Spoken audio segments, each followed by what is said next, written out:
Well, welcome along to the Timeform Sporting Life Weekend Best Bets. Dave Ord joined by Andy McLaren and Ben Linfoot to look at some good quality jumps racing. It's that time of year. It's also the final day of the turf flat season at Doncaster. Our first port of call, though, is the Boyle Sports Grand Sefton handicap chase at Aintree over the big famous fences. Let's have a look at the Timeform ratings graphic for this race then. Let's see what's top of the shop.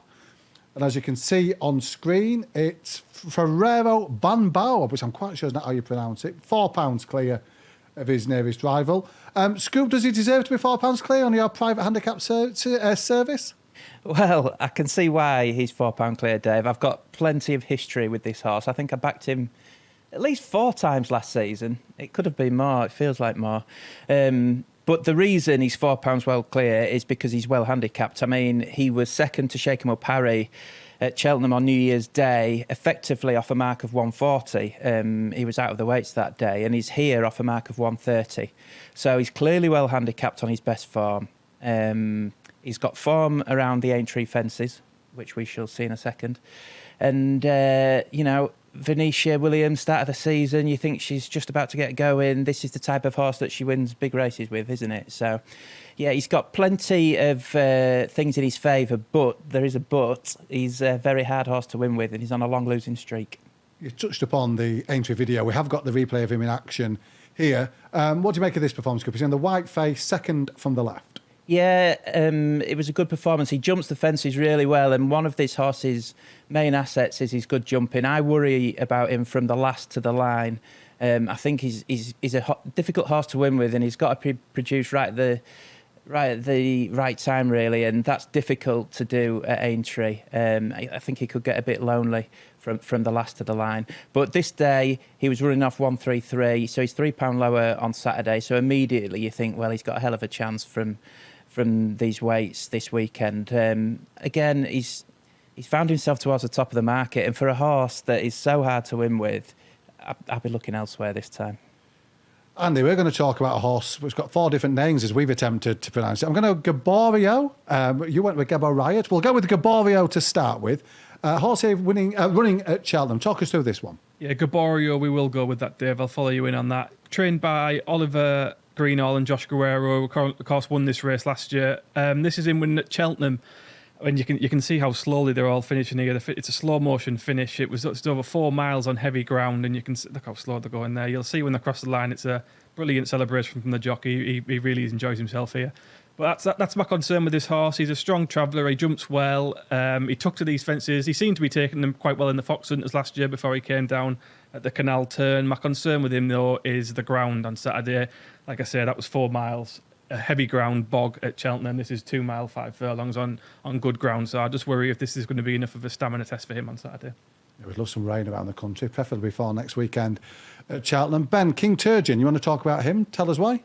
Yeah, I think he's got a fantastic chance, Dave, for David Pipe, who's in good form now. He's only a 6-year-old King Turgeon, but he's racked up plenty of experience. He's had 14 chase starts, and he was progressive last season. Really unlucky at Chepstow in April when brought down, when he looked like he was going well. But he's had wind surgery in the summer. He's come back from over 6 months off and won really nicely at Chepstow last time on his seasonal reappearance. Won by 10 lengths that day, jumped like a buck out in front.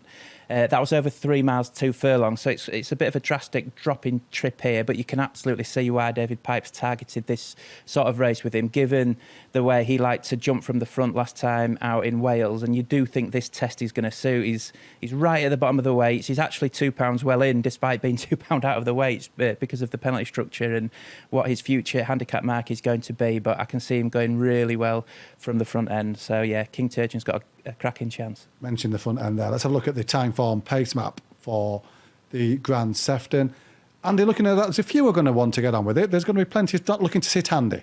Yeah, tactics which can, if you're getting a good jumping rhythm around these fences, it can obviously pay dividends with a prominent ride like that. And I think he's the key one, King Turgeon, as Scoop mentioned. I watched him win his last race at Chepstow, where his jumping was absolutely impeccable under first time Harry Cobden, and if he can jump like that again over these fences, he's going to put up a really bold show from the front under no weight on his back whatsoever. I think he's got 10 stone 2. So I think, he's probably the key to this race pace-wise. If he can go from the front and jump like he did at Chepstow last time, he'll take a bit of catching, I think. Is he the selection, the McLaren selection? No. Oh, that's their spirit.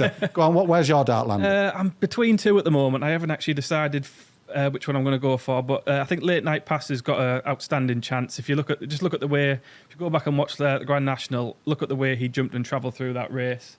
He just his stamina got stretched over the marathon trip there, but his jumping was absolutely brilliant over the fences. He's got a really good record over the Aintree fences. Coming in, I think he's finished.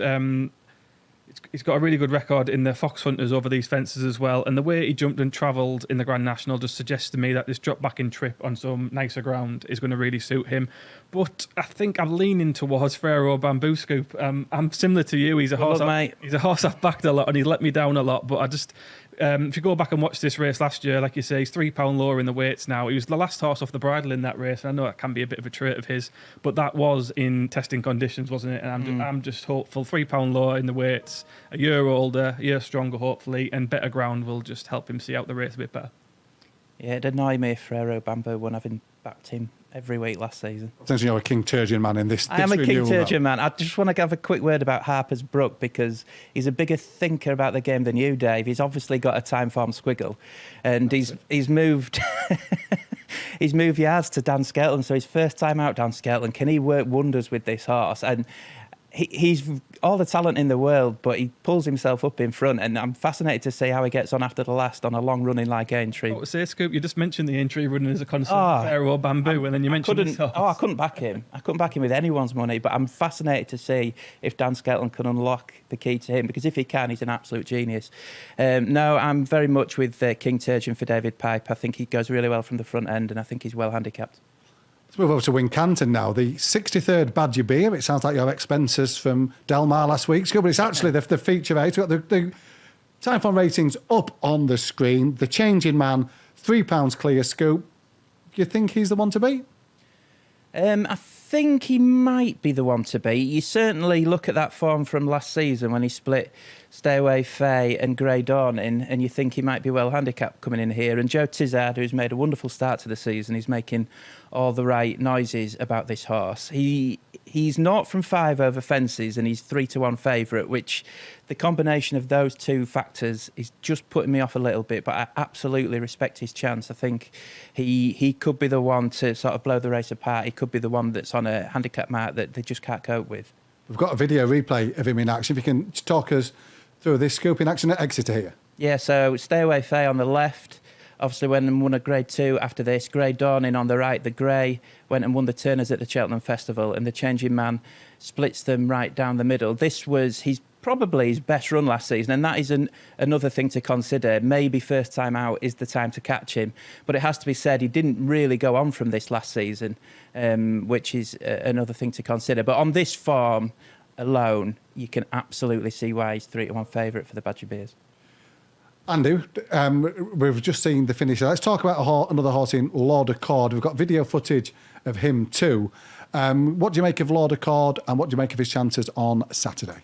Well, if you just go back 2 years to this race in 2022, you'd have to say he's a very well handicapped horse. He was a close second to Frodon in this race a couple of years ago, and he's £8 lower in the weights for that now, and that's because he had a bit of a spell in the doldrums after that. He hadn't won for a while, but he's bounced back to form recently. He had a win over hurdles, followed by this win we're seeing on the screen here at Wincanton, where he has bounced back to the similar sort of form as what we saw in this race 2 years ago. He saw at the finish there in this race, bit of a feature of the way he races. He tends to make mistakes, particularly late on in his race. He hit the last two fences there, and in the Badger Beers 2 years ago, he was about to run Frodon really close before getting the last stall wrong again there. So that is a worry with him, how he's going to jump the last couple of fences. The yard's going better than it has been for a while. He'll like the ground. He's got good course and distance form. He's well handicapped in his old form, but he's been quite well found in the market, and I think around 7-2 is a bit short for him personally. Mufasa, Scoop, question mark on his time form rating. Has he got one for you? Yeah, he has to have one. After wind surgery at the end of last season, he went off the rails a bit, well beaten at Newbury, pulled up at Ayr. So he has got question marks to answer. But Paul Nicholls, multiple winning trainer in this race, won it many, many times, and he's just the sort of horse he wins it with. He has to bounce back, but again, he looks fairly well handicapped on his best form. His best form last season was right at the start of the campaign. He's around 5-1. And when you look at his last 2 runs, you're thinking, why on earth is this horse 5-1? Well, it's the Paul Nicholls factor, it's the handicap rating factor, and it's the early season factor. So you can absolutely see Mufasa for going well for the same owners as Lord of Card. So they've got a really strong hand in this race. I need to talk about Anthony Honeyball, and he won the race last year with Blackjack Magic. We've got that video. He's got 3 runners this time around. What's the pick of this trio? So just fading off on the back of the screen there, he's just gone out the picture, was Forward Plan, who is back again this year. This clip doesn't really tell the full story about his race. You'd see him there just fiddling over that fence there and fading into 6th, I think he finishes in the end. Before this clip started, he'd made a big move into contention before it looked like he made a mistake at the fence and he just gets a bit tired late on, which was his comeback run, and he really kicked on after this to win at Doncaster, finish second again at Doncaster, win a big race at Kempton, and finish placed in the big handicap chase on Grand National Day, Aintree. And Anthony Honeyball, like you say, he's a trainer that you always have to look out for in these big staying handicap chases. He won this race last year with Blackjack Kentucky. He's got another one in here called Lord Baddesley, who I think is really interesting. It's his first run for the yard, having left Chris Gordon. He could be really interesting. He's really unexposed at this sort of trip. I just worry a bit about his jumping. He can make quite a few mistakes in his races. So I think of the Honeyball trio, I would be favouring Forward Plan. Like I say, he was 6th in this race last year from a lower handicap mark. It looked like he did just need the run, but I'm happy to think he's just a better horse this time around, and I think he is the bet in the race at double figure prices. So, Scoop, it's Saturday night, it's Strictly night in the Linfoot household. You've poured a pint of Badger beer to watch Strictly. Who are you toasting as the winner of this year's Wincanton showpiece? I think you've got a choice between the younger, unexposed horses like the Changing Man and Mufasa, or the more experienced, been there and done it horses like Lord of Card and Remastered. And I fancy experience in this race. I think Lord of Card, for me, looks the most likely winner. I think he's in form. He'll love the ground. He loves the track. And, he'll do for me Neil Mulholland's contender. And Andy, who are you raising a glass to? Forward Plan for me. Hopefully he's the right one of the Honeyball trio. Right, well, there's plenty of other racing on Saturday. The turf flat season concludes at Doncaster. November Handicap, of course, one of the big betting races. I'm not going to put any pressure on. I don't need a tip from them, guys, but I want your best bet from elsewhere for Saturday. Andy, you go first. I'm going to go to Doncaster for mine, Dave. I'm going in the listed Wentworth Stakes at 120. And I'm really interested in Ed Walker's horse here called 10 Bob Tony. He was a really impressive winner of a conditions race over 7 furlongs at Newmarket earlier in the season before he was pitched in at the deep end, really. He went straight into the 2,000 guineas at Newmarket where he finished 8th. Wasn't a bad run. And then he went for the German equivalent after that where he was a good 4th.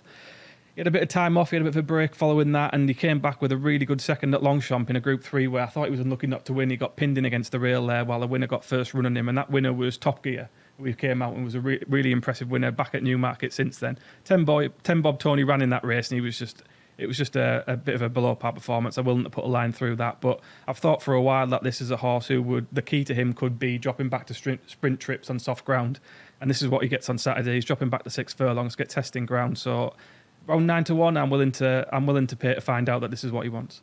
9-1 poke for Andy. Scoop, your Saturday best bet? Yeah, I'm going Mares Handicap Hurdle at Wincanton, Dave, the 145. Last year's winner, Good Luck Charm, is in here, and she's got a chance again off a £7 higher mark, but on better ground, I think she might be up against it this year, and I prefer the claims of Emma Lavelle's Bethpage. Now, Emma Lavelle and the same owners won this race a few years ago with Misty Bloom, and Bethpage has been improving throughout the summer. I think she'll love the good ground on Saturday, and I don't think her improvements come to an end yet. She had a 3-month break before finishing second at Ludlow. Well beaten that day, 9 lengths in second, but they went no pace whatsoever. This bigger field and guaranteed stronger pace is going to suit her down to the ground. So around 8-1, I think, Bethpage. I think she's a decent bet on Saturday in the 145 Wincanton. There you go. Thanks to Ben and thanks to Andy. They're their best bets for the weekend. Best of luck with your own weekend wagers. We'll be back next week. And my goodness, a cracking week to look forward to. 3 days at Cheltenham for the November meeting. The Paddy Power Gold Cup, the feature. Let's all join hands, do a couple of rain dances. We could do with some ahead of those big races, but can't wait for that next weekend. We'll be back to preview all the big races.